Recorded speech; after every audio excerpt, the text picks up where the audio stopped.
બાપુ ભારતને અંગ્રેજોની ગુલામીમાંથી મુક્ત કરાવવા 1915 માં આફ્રિકાથી ભારત પરત ફર્યા હતા।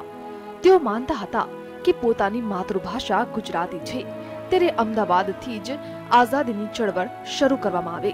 આથી તેઓ અમદાવાદમાં કોચરબ આશ્રમની સ્થાપના કરી હતી। આશ્રમની સ્થાપના 11મી ડિસેમ્બર 1916 ના રોજ થઈ। જમીન ખરીદવા બાનાખત માટે સ્ટેમ્પની ખરીદી 31મી મે 1917 ના રોજ થઈ। આશ્રમની જમીનના બાનાખત થયા 2 જૂન 1917 ના રોજ। પાકો દસ્તાવેજ કરવામાં આવ્યો 17મી જૂન 1917 માં। આશ્રમની સત્તાવાર સ્થાપના થઈ। 1917ની 17મી જૂને સાબરમતી આશ્રમની સ્થાપના કરવામાં આવી। એક બાજુ સ્મશાન અને બીજી બાજુ જેલ હતી, જેથી આશ્રમવાસીઓને મોત કે જેલનો ભય ન રાખવાની તાલીમ મળે તેવું બાપુ માનતા હતા। બાપુ જ્યારે અમદાવાદના કોચરબ આશ્રમને છોડીને અહીંયા સાબરમતી આશ્રમમાં આવે છે, તેને 100 વર્ષ પૂરા થાય છે। આ એક એવી જગ્યા છે, પવિત્ર જગ્યા છે કે જ્યાં બાપુએ ઐતિહાસિક નિર્ણયો લીધા, રાષ્ટ્રીય પ્રવૃત્તિની શરૂઆત કરી અને અંજામ આપ્યો। ઐતિહાસિક અને જગવિખ્યાત દાંડી યાત્રાની શરૂઆત પણ અહીંયાથી જ થઈ હતી।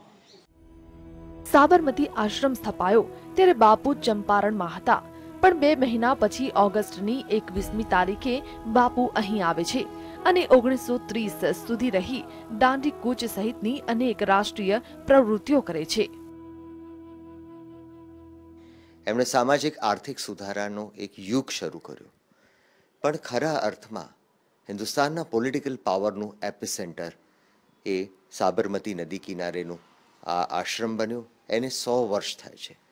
એક નદીને વૈશ્વિક ઓળખ મળી હોય તો ગાંધીજીએ સાબરમતી નદીને કિનારે આ આશ્રમ સ્થાપ્યો, એને કારણેથી આ આશ્રમના અનેક સંભાળના છે।